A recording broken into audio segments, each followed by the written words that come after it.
Assalamualaikum warahmatullahi wabarakatuh. Kami dari kelompok 1 akan menyampaikan tentang konsep dasar pemasaran internasional.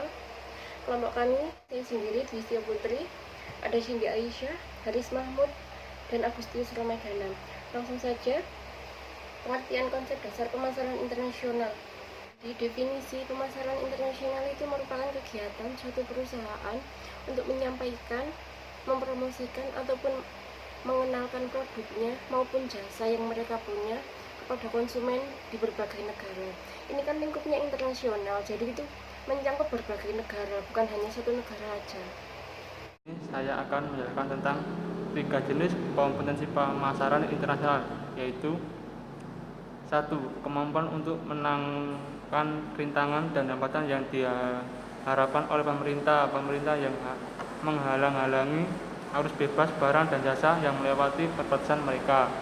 2. Kemampuan untuk mengatasi perbedaan-perbedaan yang selalu ada pada saat mengekspor atau berkiprah di dalam suatu atau lebih negara. 3. Kemampuan untuk menyokong dan mengevaluasi ekspor atau upaya pemasaran asing. Dan tujuan pemasaran internasional yaitu untuk meningkatkan kompetensi para pelaku usaha atau pelaku bisnis supaya dapat mencari ide-ide dan ilmu baru dalam hal penjualan produk dan pada masyarakat. Saya akan melanjutkan presentasi dari Saudara Dana. Ini slide ke-6. Jadi langkah-langkah mencapai tujuan pemasaran internasional itu ada 5. Yang pertama, mengidentifikasi kebutuhan global. Yang kedua, memuaskan pelanggan global. Yang ketiga, lebih baik dibandingkan kompetisi. Yang keempat, mengkoordinasi aktivitas pemasaran. Yang kelima, mengenali kendala lingkungan global. Saya akan menjelaskan satu-satu tentang mengidentifikasi kebutuhan global. Itu gimana kebutuhan pelanggan dapat diidentifikasi dengan mengadakan riset pemasaran internasional.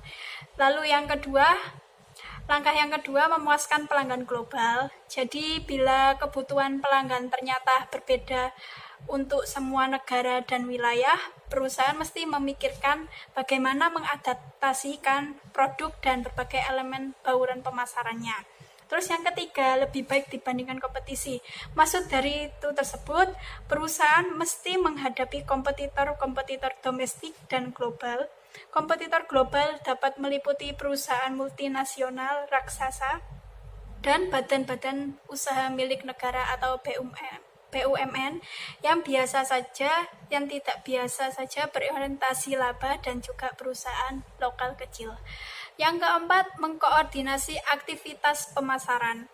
Maksud dari tersebut, pemasaran internasional menciptakan taraf kompleksitas yang baru karena perusahaan-perusahaan harus mengkoordinasikan aktivitas pemasaran mereka di semua negara. Terus langkah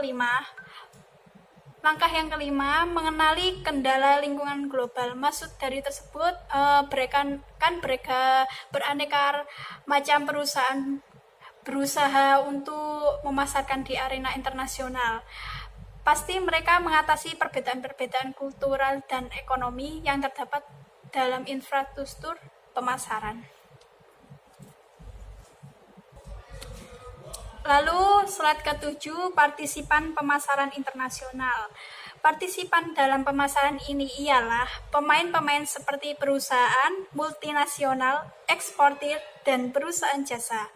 Perusahaan-perusahaan tersebut bisa terlibat dalam pabrikasi, barang-barang konsumsi, maupun industri dalam perdagangan atau pelaksanaan rentang penuh jasa.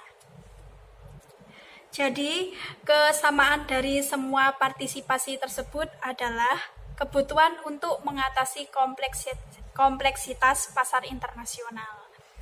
Sekian, selanjutnya dilanjutkan oleh Haris Mahmud.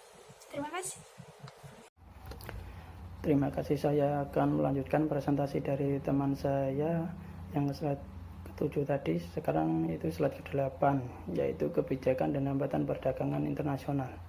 Yang pertama itu ada tarif, yaitu seperti pajak yang dikenakan pada barang-barang impor.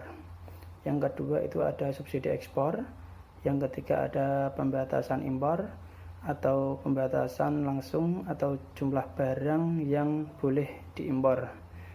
Yang keempat adalah pengekangan ekspor sukarela. Yang kelima ada persyaratan kandungan lokal. Yang keenam ada subsidi kredit ekspor. Yang ketujuh ada pengendalian pemerintah. Yang kedelapan ada hambatan-hambatan birokrasi. Selanjutnya slide ke-9 yaitu contoh perusahaan yang melakukan pemasaran internasional. Ini seperti brand-brand telepon seluler yang sekarang ini banyak digunakan oleh anak-anak muda seperti handphone merek Oppo, Xiaomi, Realme, Vivo atau merek lainnya. Yaitu perusahaan tersebut sudah menggunakan manajemen pemasaran internasional karena kekuatan perusahaannya sudah melampaui batas jumlah konsumen yang ada di wilayah domestiknya. Baik, itu adalah presentasi dari kelompok kami. Mungkin dari penjelasan tadi ada yang kurang jelas dan kurang pas, bisa ditanyakan di kolom komentar dan nanti kelompok kami akan insya Allah akan menjawabnya. Terima kasih. Assalamualaikum warahmatullahi wabarakatuh.